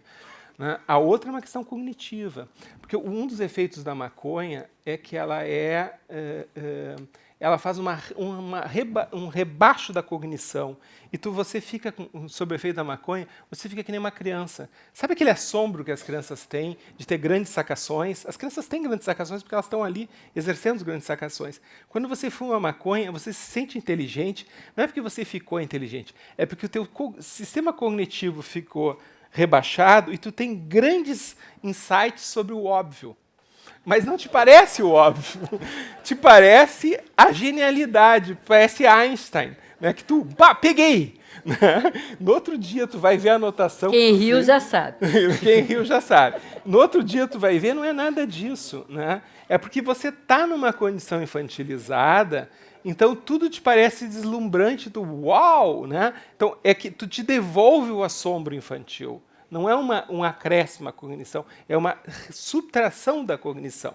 Porque e a maconha faz tudo virar pensamento associativo, né? É que os psicanalistas adoram pensamento associativo. O que te faz lembrar isso? Lembra isso, lembra isso, lembra isso, lembra isso. É bom para fazer poesia. Lembra isso, lembra isso, lembra isso. Agora, para o raciocínio da vida, não, né? Não é associativo. A vida precisa de lógica. Isso, aquilo, né? A soma, subtrai, contrai aqui, lógica. Isso contradiz isso. Não, não. Na maconha, não. Na maconha, os pensamentos são assim. Por alguns momentos não tem problema. O problema é se tu fuma o tempo inteiro, esses pensamentos assim fazem circuitos neuronais permanentes. E você fica com esse... Sabe quando você... né, o Obelix caiu no caldeirão de... Os efeitos são permanentes? Então, se você cai num caldeirão de maconha, você fica usando muito tempo, os efeitos são permanentes. Não é permanente o efeito, é permanente o efeito desse circuito, desse modo de pensar errático, que pode ser interessante para algumas coisas, mas para o frigir da vida, ele pode ser muito problemático, ele te emburrece. Né? Você fica com uma deficiência cognitiva, porque tu pensa assim, isso leva aquilo, me lembra aquilo, tu fica numa errância mental, e que é bem preocupante. Isso que me preocupa. Que fique bem claro que nós estamos falando aqui de um consumo cotidiano, abusivo, né? Abusivo, porque, né, que autoridade temos nós para falar que maconha isso aqui, com 2 taças de vinho em cima da mesa. Né? E vocês todos também, muitos de vocês os que não estão dirigindo, tem gente com água certamente ali, estão com alguma taça de alguma coisa em cima da mesa. Então, nós estamos falando de problemas do uso abusivo de alguma coisa, e vejam bem, são problemas diferentes disso que fica se dizendo, porque a porta de entrada para drogas mais pesadas, porque começa com a maconha, vai acabar no crack. Não, de jeito nenhum. Não se trata. Se alguém vai acabar no crack, não é porque começou com a maconha, porque vai acabar no crack porque justamente é um drogado do estilo Trainspotting, porque quer o tiro curto, quer a morte, a felicidade terminal. São modalidades diferentes. Se nós estamos falando algumas coisas sobre a maconha, é porque a gente precisa pensar sobre uma droga que eu acho que deve ser legalizada, que deve ser tão disponível quanto o álcool, deve ser legislada para que a gente possa, né, pensar como consumir, se regular como se regula em relação ao álcool, se regular como se regula em relação a outras drogas que a gente usa, por exemplo, as drogas psiquiátricas. Toma cuidado quando é que usa, quando é que não usa, quando é que convém, quando é que não convém, quando está perigoso, quando está fazendo mal. Então, tem que se cuidar em relação a isso, diferente do cigarro, que realmente é uma coisa que por mim, não deveria existir, deveria ser eu, uma ex-fumante, e, se pudesse, continuaria fumante, adoro fumar, mas não posso. Mas, enfim, não estou fazendo um discurso puritano, né? Estou aqui, estou dizendo, eu sou ex-fumante, estou com uma taça de vinho sobre a mesa, a gente só está falando essas coisas sobre maconha, porque existe um discurso de reificação, porque é um discurso adolescente de contraponto à sociedade de consumo, de contraponto, é uma versão muito light do discurso, por exemplo, do Renton, aqui no Trainspotting, que ele pergunta, para que tudo isso? Para que esses objetos de consumo? Para que essa vidinha besta? Para que, né, ele diz, você... enfim, pode escolher isso, escolha a coisa, escolha no fim acabar apodrecendo num lar miserável, com nada além de vergonha dos seus fedelhos fudidos e malcriados que você gerou para te substituir. Escolha seu futuro, escolha a vida. Por que eu iria querer algo assim? Eu escolhi não escolher a vida, eu escolhi uma outra coisa. E os motivos? Não há motivos. Quem precisa de motivos quando se tem a heroína? Então, a toxicomania, propriamente dita, é isto aqui. Não é um adolescente fumando maconha junto com seus amigos. Isso está muito bem retratado no Bicho de 7 Cabeças, no filme, que acaba internando adolescentes por causa de um baseado. Isso é uma barbaridade. A gente tem que pensar o consumo de maconha, tem que pensar o que significa na vida de um adolescente, no sentido de questionar esse esforço todo. É uma versão muito soft que os adolescentes fazem de perguntar para os adultos: para que mesmo tudo isso? Será que vale a pena? Crescer vale a pena? Acho que eu não vou querer. Não que a gente recomende maconha, por favor. Sim. Mas ela está aí e tem que fazer alguma coisa com isso, entende? Ela é endêmica no Brasil. Se você fosse prender todos os usuários de maconha, a gente tinha que cercar o estado do Pará. Ia virar o alienista, né? Virar o alienista, assim, porque os adolescentes, meu Deus do céu, quem que não... né, quase todos fumam maconha, então a gente tem que, né, fazer alguma coisa com isso. Começar por não né, tornar ela um demônio. Para começar com as perguntas aqui, chegou uma pergunta da internet do Roberto, e ele diz assim, as mães têm mais dificuldade em compreender que os filhos já não são bebês, sobretudo os filhos homens. Existe uma tendência a rivalizarem com as noras ou com quem quer que ameace quebrar a unicidade do lar? Sim. É uma pergunta, uma afirmação correta. Eu não sei do que isso nos ajuda a pensar em termos de adolescência, né? Pensar que talvez...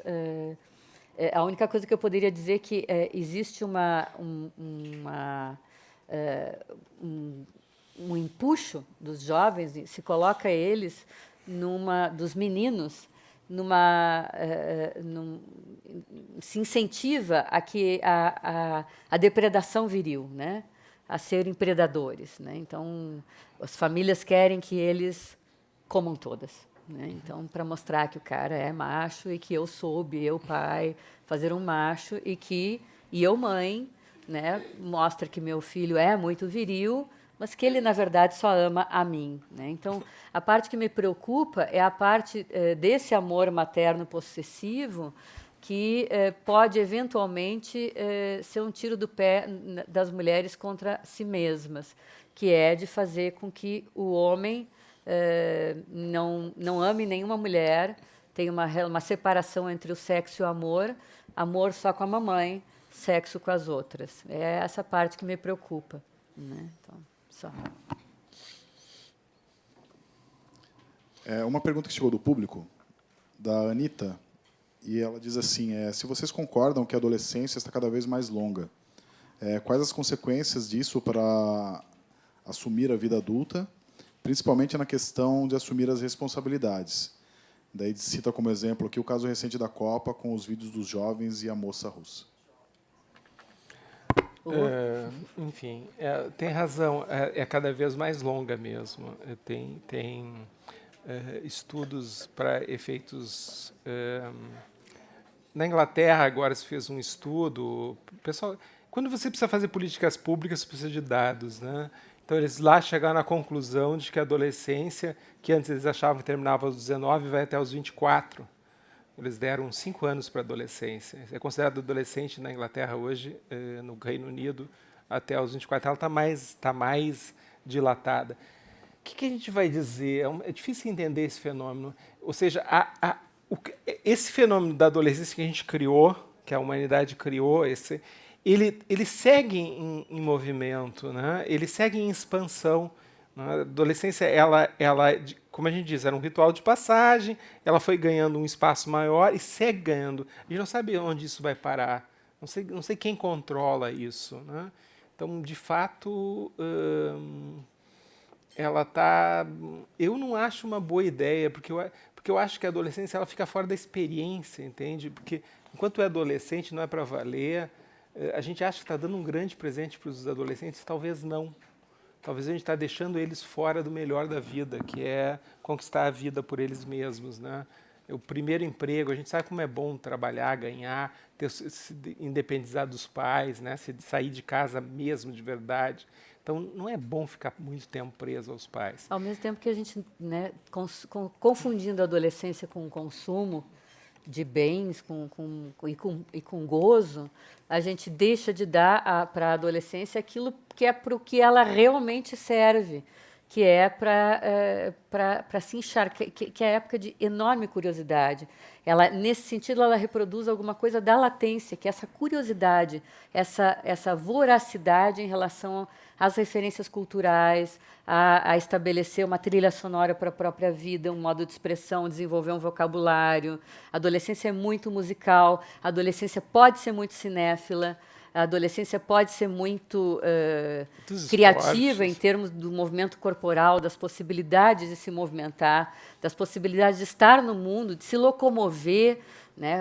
Por exemplo, agora, eu comentava esses dias com um amigo cuja neta pediu um desses tipo Segway agora, né? Que eles andam de pezinho, né? Não me lembro como é que chama.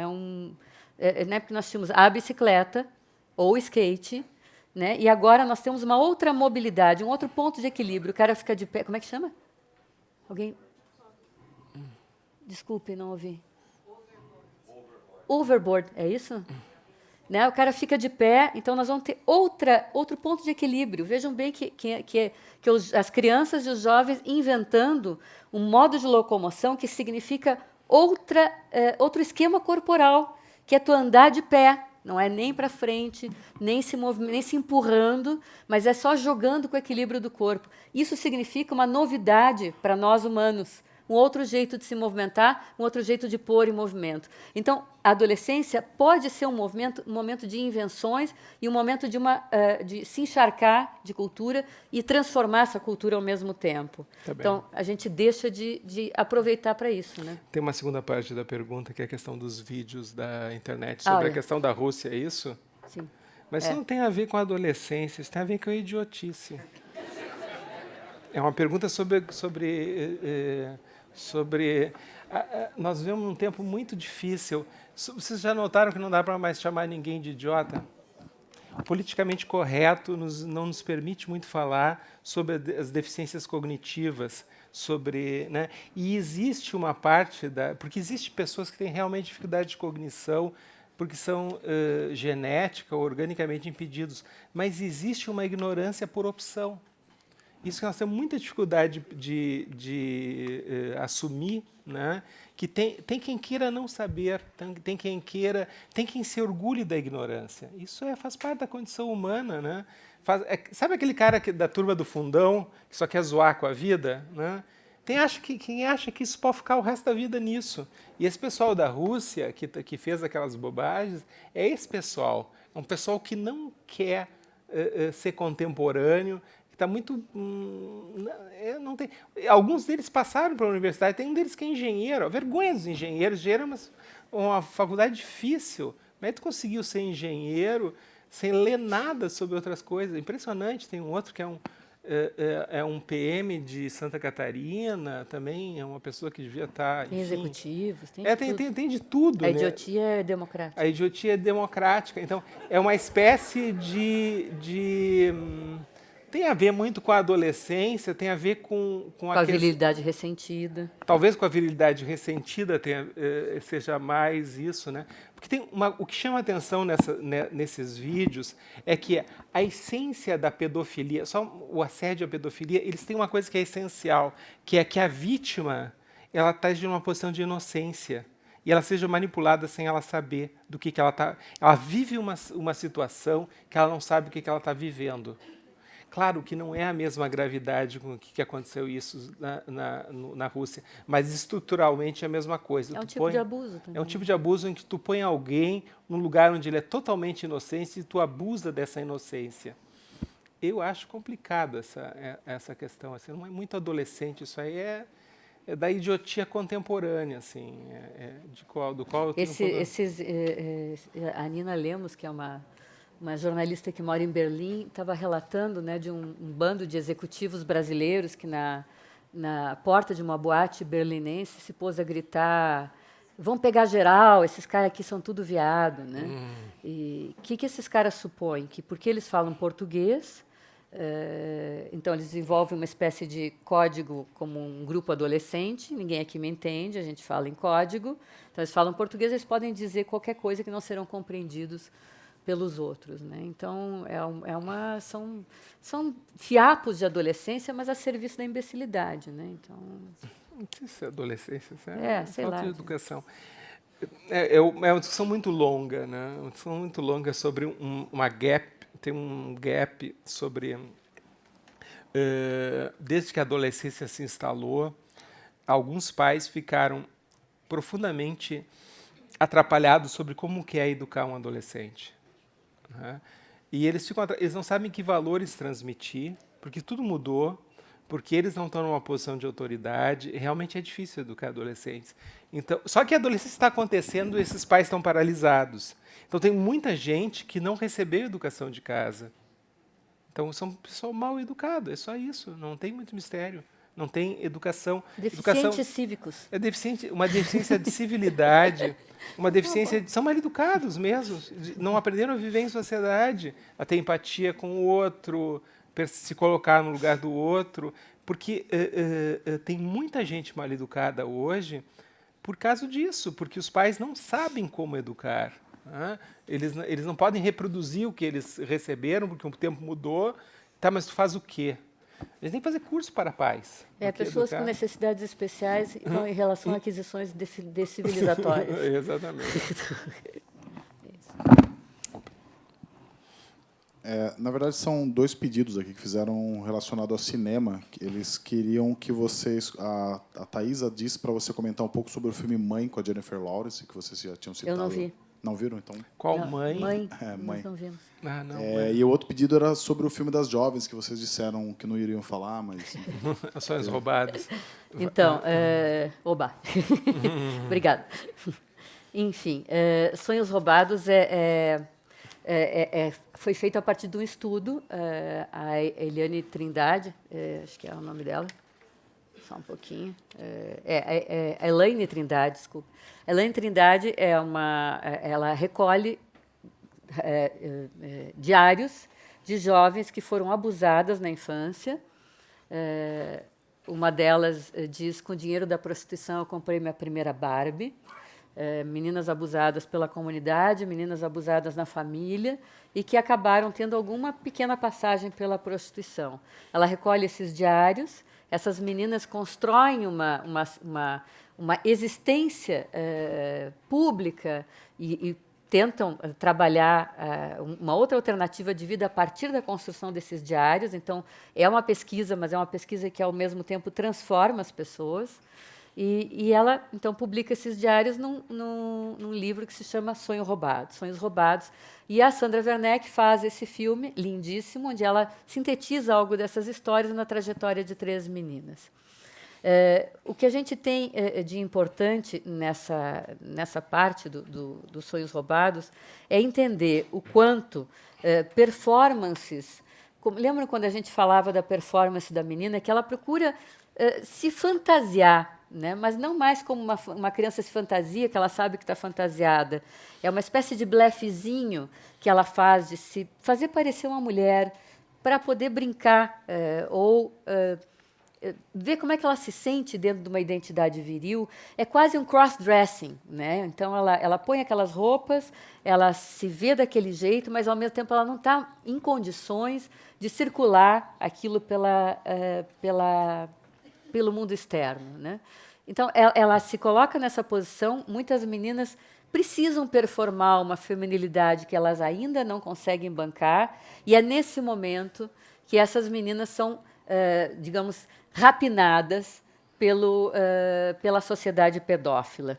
A sociedade nossa tem o que muitas feministas têm chamado de cultura da pedofilia, que são essa imagem da beleza, essa beleza da mulher imberbe, da mulher muito magra, que ainda não tem os volumes, né, que tem um corpo de criança, ou da ausência de pelos pubianos, né, que é como digamos, uma vulva de um bebê ou de uma criança pequena, pré-puberdade, que as labioplastias de vulva que as mulheres têm se submetido, tudo para parecer o quê? Para parecer uma criança ou para parecer uma puber, uma pré-puber, né? Então, tem essa coisa de pegar no pulo essa menina, que é uma menina e que se parece com uma mulher, portanto, está numa situação de inocência, está numa situação de fragilidade, que é como o machismo quer ver a mulher,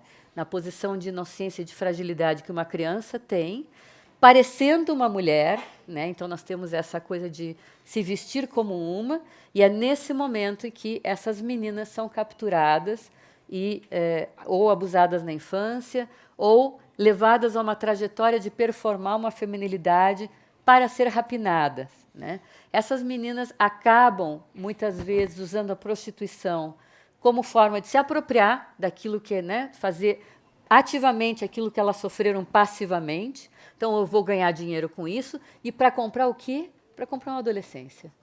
Para comprar, né, ingresso para o baile funk, onde elas dançam. Vocês podem dizer que tem erotização na música funk? Tem, mas é uma erotização que elas vão porque querem, porque elas brincam, porque elas estão no controle da coisa. Digamos, é um nível muito frágil de cultura, porque nós estamos em torno dos clichês de gêneros. Mas, pelo menos no baile funk, quando elas se arrumam, que elas compram a roupa, que elas compram o brinco, que elas compram a maquiagem, e que elas vão dançar, que elas vão fazer as coreografias, elas estão ali sendo jovens. E, muitas vezes, para comprar isso, elas precisam se prostituir.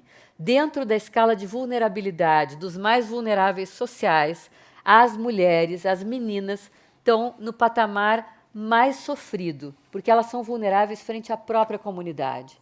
Se, de alguma forma, os jovens pobres, negros ou pardos, enfim, estão ali vulneráveis no sentido de serem discriminados, de serem considerados marginais, de um menino, experimenta tu ser um menino pardo, preto, pensa, você está numa farmácia comprando alguma coisa e eu me lembrei que deixei uma chaleira no fogo, eu saí correndo. Se você for um menino preto e você fizer isso, alguém vai gritar, pega ladrão. Então, é um grau de vulnerabilidade absurdo. Agora, dentro das comunidades onde essa população vulnerável já é uma coisa dada, as meninas são mais vulneráveis porque elas são vulneráveis internamente. Os corpos delas estão à mercê dos velhos babões, dos tios, dos avós, dos padrastos, dos irmãos mais velhos, de qualquer um que passar e pegar. Então, nesse sentido, a gente achou importante colocar essa questão dos sonhos roubados, porque na escala Richter de vulnerabilidade, as meninas são o pior, o degrau último de sofrimento, em termos de adolescentes, né? Não sei se... Oi, Caio. Oi. Eu queria comentar que vocês falaram sobre maconha e que a grande maioria dos adolescentes usam. Eu queria comentar que talvez fosse verdade, por conta de que eu escutei experiências dos meus amigos, que vários deles já tiveram algum contato com, e até um teve que passar em coma no hospital. Além de que vocês falaram sobre a vulnerabilidade das mulheres na prostituição, e eu lembrei de um filme chamado Bruna Surfistinha, que ela, na verdade, não é sobre a adolescência dela, mas sim sobre a vida de prostituta dela. Mas que ela saiu de casa muito cedo, que eu me lembro, com 16, e assim começa a ter a vida sobre drogas e sobre prostituição. Eu acho que ela talvez tenha perdido a adolescência dela. E que vocês comentaram que as mulheres, as garotas, elas têm para elas serem bonitas, elas têm que ter ausência de pelos e um corpo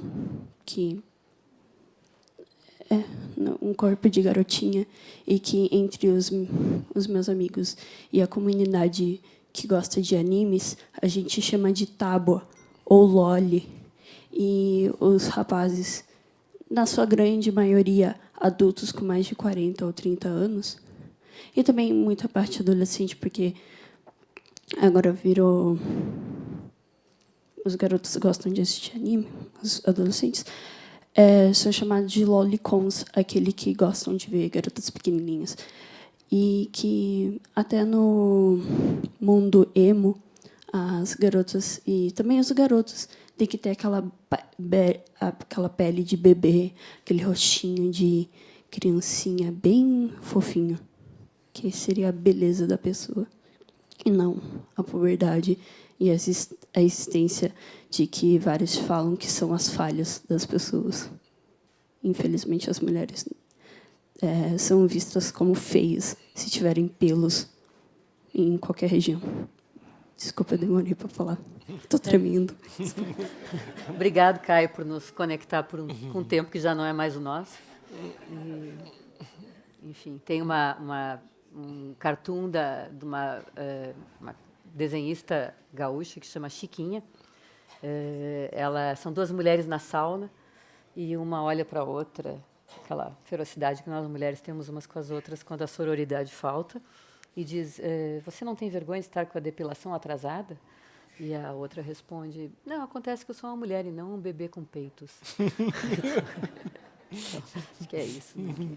Caio nos fala de que às vezes a gente precisa ser bebês com peitos.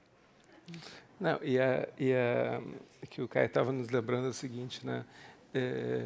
Quando às vezes a coisa vira o fio, porque qual que é o estereótipo da beleza contemporânea? É a adolescência, não é verdade? Mas se você começa a levar os extremos, você pode cair. Se a questão realmente a beleza não está na maturidade, a beleza está na juventude, por que não mais jovem? Por que não? Então, mais jovem, né? Então, na puberdade, ou seja, a cultura da pedofilia começa a passar nessa questão, né, de levar ao paroxismo essa ideia de que a beleza está na juventude. Então, o corpo cada vez mais, né, as tábuas, ou seja, que as meninas que mal têm caracteres sexuais ainda, né, então indistintas, assim, então é objeto de cobiça de quem... O que é a questão? Né? É a questão que o pedófilo, ele, digamos assim, ele exerce um erotismo onde ele ficou travado. Ele tem um erotismo infantil, então ele busca crianças, porque ele mesmo é uma criança, a sexualidade dele parou ali, entende? Então ele busca uma alteridade, diz muito de ti o objeto que tu busca. Né? Tu busca alguma coisa que diz de ti. Se tu busca uma criança, é porque tu é infantil. Porque a tua sexualidade é infantil. Né? Então tem uma... Na verdade, tu teme a posição infantil, que tu precisa subjugar para não ser subjugado como uma criança. Tá né? bom, tu vai aí dar essa não volta parece mais. que está dando desculpa para as criaturas. Não estou dando desculpa, eu só estou colocando a questão fenomenológica para tu dar essa volta a mais. Vai lá. É isso. Levantei a bola, chuta para gol. Não, agora eu vou fazer que nem o Neymar, vou olhar para minha chuteira. Coitado, não. Mas, enfim, mas eu acho que é essa ideia, né, de que dentro de uma posição infantil, é o que eu dizia, nós temos uma gangorra entre aquele que é o submetido e o poderoso. Né? Então, para não me colocar numa posição submissa, para não temer ser devorado pelo outro, para não temer meu desaparecimento, eu preciso me colocar no lugar do poder. E o que um estuprador, na sua grande maioria, precisa é que uma mulher se submeta na condição de puro objeto, de que ela reconheça nele a supremacia da vontade dele, de que ela não tenha desejo nenhum. Né? Se você quer ser assassinado pelo estuprador, é dizer para ele só um pouquinho, mais devagar, que eu estou curtindo aqui. Né? E deu, né? Então, o cara começa a se dar conta que ali tem um sujeito. Ele precisa justamente fazer esse apagamento do sujeito, da mulher, para que ele possa, né, se sentir não desaparecendo dentro de uma mulher. Ao mesmo tempo, ele precisa loucamente encontrar essa cena novamente, onde ele teme desaparecer no lugar de uma mulher, mas ele assassina a subjetividade dela para se provar que ele não vai sumir dentro do corpo de uma mulher. Ele é um monstro que é uma eterna criança com medo de desaparecer, de ser engolido pela mãe de novo. Mas é um monstro. É uma pergunta que chegou pela internet. Diz assim, por que a misoginia virou uma arma política com discursos de ódio de ódio indisfarçados de candidatos a presidente com chances de se elegerem. E o que explica o fascínio do adolescente por esse discurso? O fascínio do adolescente por esse discurso, eu começo e tu termina, né? Tu pega o fascínio é o seguinte, ó. A gente não ensinou os jovens a ser transgressivos. Tem um problema. A Hannah Arendt colocava uma questão, né? O que tu faz quando tu lega, quando a tua herança é a revolução, é a transgressão, é o ser diferente? Aí tu vai, transgride, e tu leva para eles que eles têm que ser transgressivos né? O que é ser transgressivo hoje? Talvez para alguns jovens, levando ao pé da letra, a coisa mais transgressiva que ninguém espera é que eles sejam fascistas. Entende? Quando tu leva uma coisa que não tem conteúdo, mas ela só na transgressão pela transgressão, na revolução pela revolução, tu pode chegar a situações em que né, tu ficar... o novo é o mais velho, né? O único lugar para tu chocar alguém e para tu ser contra os teus pais é ser fascista. Então, que um candidato seja misógino e algumas pessoas aplaudam, até mulheres às vezes, né? Saudosas de um tempo em que elas sabiam o seu lugar. É que, na verdade, tem uma situação. Se nós vamos estar falando de pessoas frágeis, que não têm referências, não têm condições de elaboração para ocupar um lugar social e sentir que tem um lugar de fato no mundo, a grande tendência é que elas façam uma acusação, principalmente homens, e algumas mulheres também fragilizadas, né, na saudade da identidade binária, que eu sabia exatamente o que eu devia ser, ela ou ele. Essas pessoas vão tender a fazer uma recriminação ao pai tradicional, hipotético, esse que existiu, ao pai severo, que deixou de me apontar um lugar que eu deveria ocupar. Então, o Winnicott também dizia que os jovens, muitas vezes a sociedade relega os jovens à posição de superego, nessa condição de não legar nada a eles, de se neutralizar enquanto ancestrais, coloca eles na posição de dizer o que uma sociedade pode ser. E o que eles fazem? Eles dizem o lugar onde o pai devia estar. Eles se colocam nessa posição. Foi assim que o Winnicott lia o fato de que o próprio movimento fascista, o nazismo, ele nasce num movimento juvenil, de jovens que vão para suas famílias dizer o bom ariano é isso e aquilo, e eles regulavam seus pais. É assim que começa o funcionamento interno, em termos de vida privada, da construção do nazifascismo. Então, esses jovens vão às famílias dizer: pai, o que eles imaginam que devesse ser um pai, fique no seu lugar e diga às mulheres para elas ficarem no lugar delas, que é aquela que eu contava lá no começo, que vai me receber em casa, vai dizer que eu sou o rei da casa, vai dizer que eu mesmo, não importa o quanto eu valha lá fora, em casa, eu sou o cara que manda. Então, é uma espécie de busca de mentes muito frágeis, culturalmente extremamente empobrecidas, a gente fez isso, de mentes voltadas para uma espécie de identidade mimética. Eu sou o que eu consumo, eu sou os bens que eu tenho, eu sou muito pouco do que prova do que eu sou capaz, no sentido de ocupar um lugar no mundo. Essas mentes vão buscar também uma virilidade muito rala. E essa virilidade rala vai ser pela via do que eles imaginam que seja um governo militar, pela via do que eles imaginam que seja um patriarca, e até pela via do que seja um pastor evangélico, né, que vai oferecer um arcabouço fechado, um arcabouço de quadrado, onde eu posso entrar e me sentir segura, né, como se esconder de um terremoto embaixo da mesa e fazer de conta que o terremoto não está existindo, né. Então, pode ser bom para que eu, né, para que não caia, né, a viga na casa da minha cabeça, mas certamente eu vou morrer soterrado, né? Acho que nós estamos tentando morrer soterrados.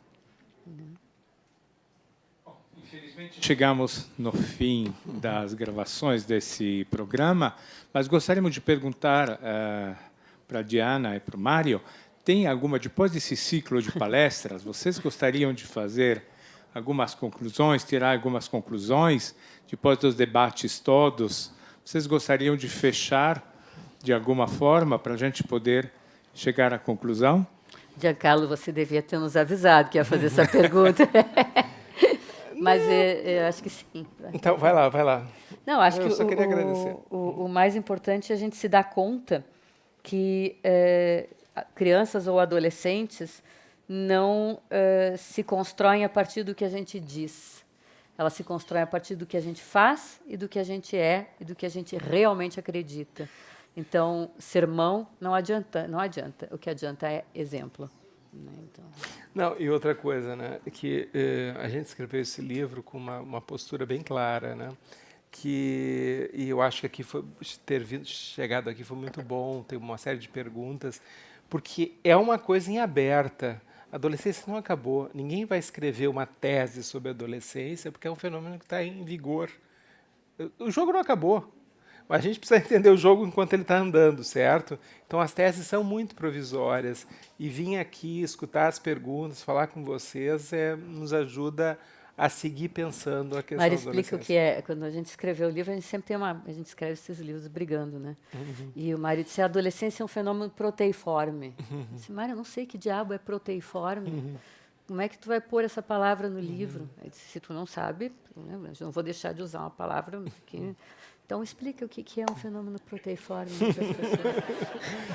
Não. É que o meu hobby é a cultura helênica. Então, Proteu é um sujeito que é capaz de todas as metamorfoses. Né? Então, a adolescência é capaz dessas metamorfoses. Ela não tem uma forma correta.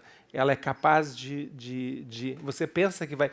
E tem uma cena na mitologia que é muito legal, que é uma briga né, que um sujeito quer pegar uma mulher e ela tem essa característica, então ela vai sempre se transformando em outra coisa, ele não agarra, e aí ele se transforma numa coisa que a agarre, então essa brincadeira das duas metamorfoses, uma tentando agarrar a outra, e é isso que a gente faz com a adolescência, né? A adolescência ela segue crescendo, ela segue dilatando. Tem uma pergunta: quando é que termina a adolescência? A gente não sabe, né? Então é um processo que segue em movimento, mas que nós não podemos esperar até o fim do jogo para saber como é que isso vai acabar, né? Estamos criando os filhos, a gente precisa saber o que dizer e estamos aí no jogo, né? Aprendendo uns com os outros. A gente vai morrer antes que a adolescência acabe, né? Então vamos fazer a nossa parte nesse pedacinho. Então, muito obrigado, então, os dois, por essa apaixonante... Não é série de um módulo